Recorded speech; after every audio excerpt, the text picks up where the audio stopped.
বন্ধু বান্ধৱীসকল welcome back to Gyanshala YouTube channel.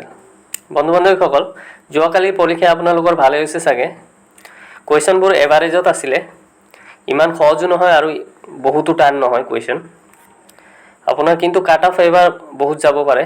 জেনেৰেলৰ আপোনাৰ 120 to 130 যাব পাৰে আৰু OBCৰ 110 to 120 মিনিমাম যাব পাৰে। যি কি নহওক আমাৰ নেক্সট পৰীক্ষা আছে আপোনাৰ 29 ছেপ্টেম্বৰত ADRE grade 3 bachelor level and driver লেভেলৰ। সেই গতিকে আমি আজিৰ ভিডিঅ'টো লৈ আহিছোঁ। ভিডিঅ'টো স্কিপ নকৰাকৈ শেষলৈকে চাব বুলি আশা ৰাখিলোঁ। এতিয়া যাওঁ বলক আজিৰ প্ৰথম প্ৰশ্নলৈ। Question number 1,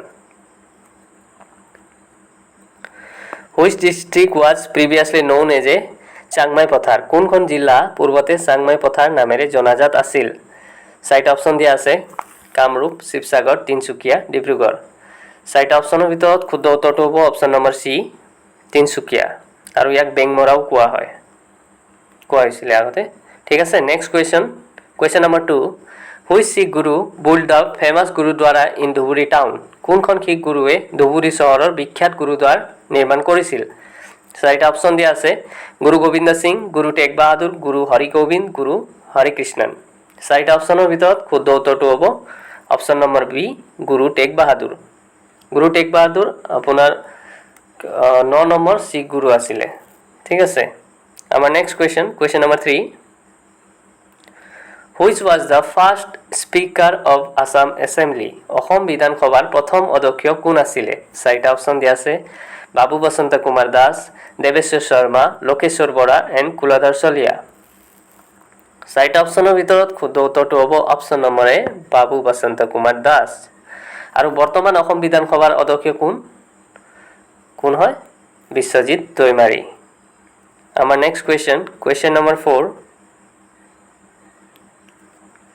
which river follow through Nameri national park? Nameri ৰাষ্ট্ৰীয় উদ্যানৰ মাজেৰে কোনখন নদী বৈছে? চাৰিটা অপশ্যন দিয়া আছে, জীয়া ভৰালী, ব্ৰহ্মপুত্ৰ, সোৱণশিৰি এণ্ড বৰনদী। চাৰিটা অপশ্যনৰ ভিতৰত শুদ্ধ উত্তৰটো হ'ব অপশ্যন নম্বৰ এ, জীয়া ভৰালী। জীয়া ভৰালী ব্ৰহ্মপুত্ৰ নদীৰে উপনদী আৰু ইয়াক অৰুণাচলত কামেং বুলি কোৱা হয়। ঠিক আছে, আমাৰ next question number 5, which tribe introduce sericulture in Assam? কোন জনগোষ্ঠীয়ে অসমত ৰেচম শিল্প প্ৰৱৰ্তন কৰিছিল? চাৰিটা অপশ্যন দিয়া আছে, গাৰো, দেউৰী, মিচিং এণ্ড বড়ো। চাৰিটা অপশ্যনৰ ভিতৰত শুদ্ধ উত্তৰটো হ'ব অপশ্যন নম্বৰ ডি, বড়ো। আমাৰ next question number 6, who was the first recipient of Assam Ratna award? Asom Ratna বঁটা প্ৰথম কোনে পাইছিলে? চাৰিটা অপশ্যন দিয়া আছে, doctor Mamoni Raisom Goswami, doctor Jitendra Nath Goswami, doctor Bhupen Hazarika and D Gopinath Bardoloi. চাৰিটা অপশ্যনৰ ভিতৰত শুদ্ধ উত্তৰটো হ'ব option number C, doctor Bhupen Hazarika. তেওঁ 2009 চনত অসম ৰত্ন বঁটা লাভ কৰিছিলে। বৰ্তমানলৈকে অসমত 3জনক অসম ৰত্ন দিয়া হৈছিলে। প্ৰথম আছিলে ভূপেন হাজৰিকা, ছেকেণ্ডত আছিলে আপোনাৰ মামণি ৰয়ছম গোস্বামী 2010 চনত, আৰু 2015 চনত ডক্টৰ জিতেন্দ্ৰ নাথ গোস্বামীক অসম ৰত্ন দিয়া হৈছিলে। ঠিক আছে, আমাৰ next question number 17, the present panchayat Raj act of Assam is known as?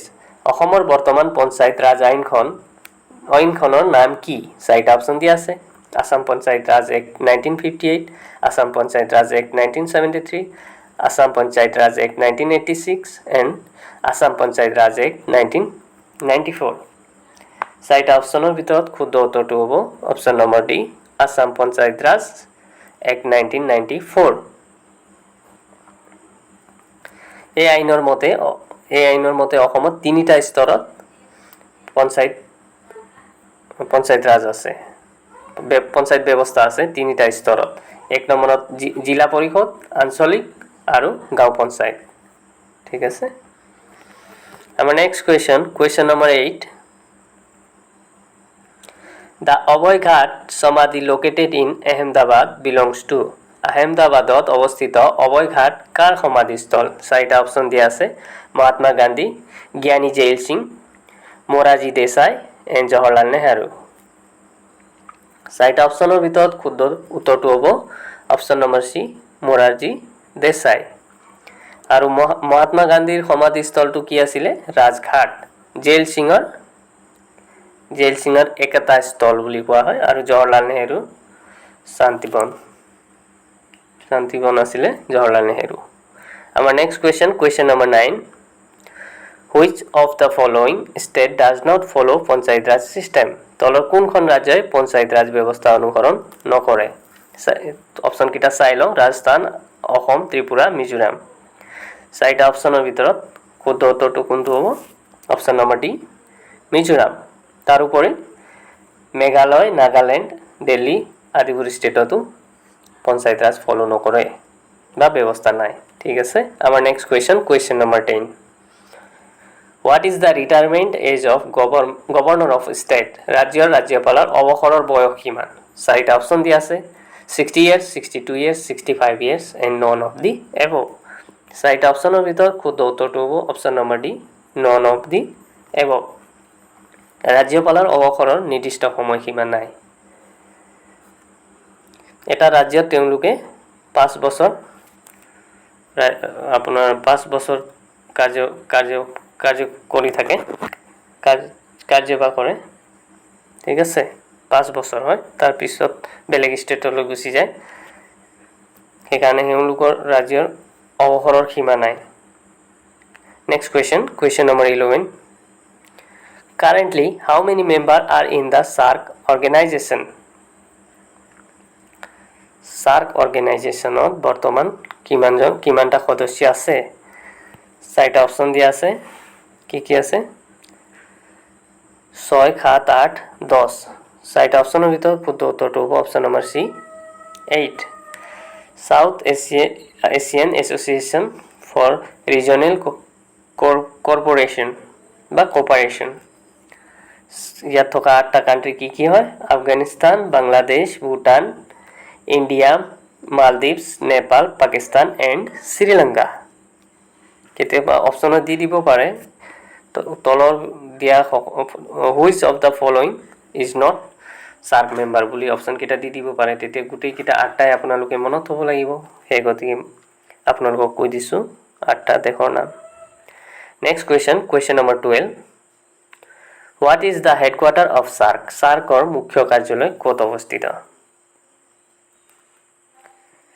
চাৰিটা অপচন দিয়া আছে কাঠমাণ্ডু ঢাকা কলম্বো এণ্ড থিম্পু চাৰিটা অপচনৰ ভিতৰত শুদ্ধ উত্তৰটো হ'ব এক কাঠমাণ্ডু আৰু কেতিয়াবা এষ্টাবলিশ কেতিয়া হৈছিলে SAARC বুলি কোৱেশ্চন আহিব পাৰে 8 ডিসেম্বৰ 1985 ঠিক আছে আমাৰ next question number 13 When was the new rupee symbol to আপোনালোকে চাই লব স্ক্ৰিনত introduce When was the new rupee symbol introduced নতুন টকাৰ প্ৰতীক কেতিয়া প্ৰৱৰ্তন কৰা হৈছিল প্ৰতীকটো চাই লব আপোনাৰ স্ক্ৰিনত আছে কোনটো স্ক্ৰিন হয় কোনটো প্ৰতীক হয় সিম্বলত কোৱেশ্চনো আহিব পাৰে কেতিয়াবা সিম্বলটো দেখায় এটো কিহৰ সিম্বল এনেকুৱা যোৱা লাষ্ট এক্সামত আহিছিল হাইফেনৰ আহিছিল এপোষ্ট্ৰফি এছৰ আহিছিল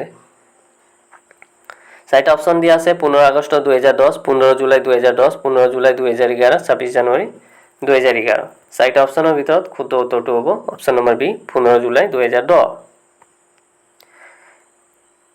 আৰু এটো কোনে ডিজাইন কৰিছিল সিম্বলটো ডক্টৰ উদয় কুমাৰ ডিজাইন কৰিছিল এই সিম্বলটো ঠিক আছে next question number 14 When was Niti Aayog established নীতি আয়োগ কেতিয়া প্ৰতিষ্ঠা কৰা হয় নীতি আয়োগৰ বিষয়ে কোৱেশ্চন আহিছিল নীতি আয়োগৰ অধ্যক্ষ কোন হয় বুলি ভাইস প্ৰেসিডেন্ট অফ ইন্ডিয়া নীতি আয়োগৰ আপোনাৰ চেয়াৰম্যান ঠিক আছে চাৰিটা অপচন দিয়া আছে অপচন কিটা চাই লওক 2016 2018 2015 2018 2018 দুইবাৰ আহিছে ঠিক আছে ইয়াৰ ভিতৰত শুদ্ধ উত্তৰটো হ'ব আপোনাৰ 2015 অপচন নম্বৰ সি 1 জানুৱাৰী 2015 ঠিক আছে next question number 15 Who was the first president of America আমেৰিকাৰ প্ৰথম ৰাষ্ট্ৰপতি কোন আছিল এবাৰ লাষ্ট এক্সামত আহিছিল কি আমেৰিকাৰ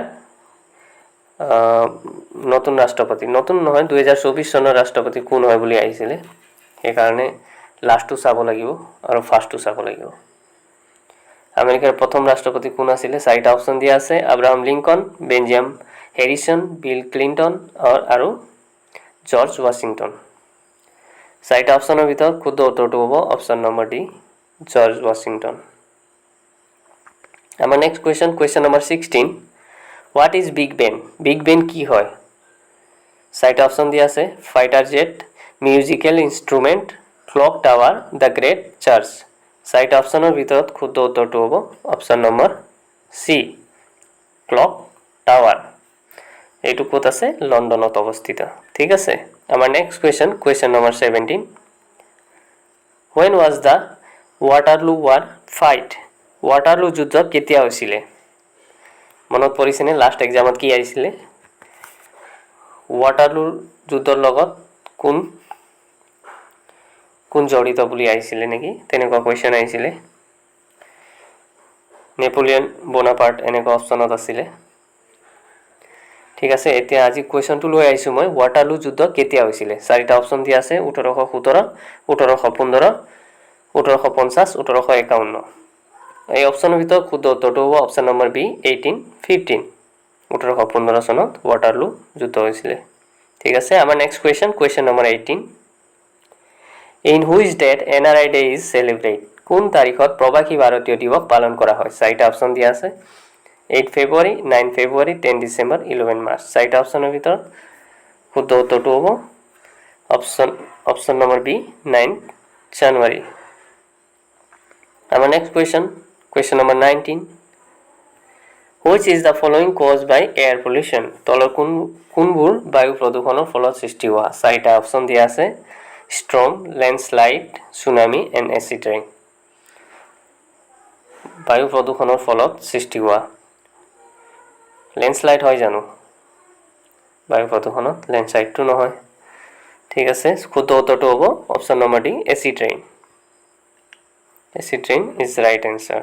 ঠিক আছে, আজি last question number 20 the word environment had origin from which language? পৰিৱেশ শব্দটোৰ উৎপত্তি কোনটো ভাষাৰ পৰা আহিছিল? চাৰিটা অপশ্যন দিয়া আছে French, German, Spanish and Latin. চাৰিটা অপশ্যনৰ ভিতৰত শুদ্ধ উত্তৰটো হ'ব অপশ্যন নম্বৰ এ ফ্ৰেঞ্চ। ভিডিঅ'টো শেষলৈকে চোৱাৰ বাবে ধন্যবাদ। যদি ভিডিঅ'টো ভাল লাগিছে তেনেহ'লে লাইক, কমেণ্ট, শ্বেয়াৰ আৰু চেনেলটো ছাবস্ক্ৰাইব কৰিব নাপাহৰিব। ধন্যবাদ।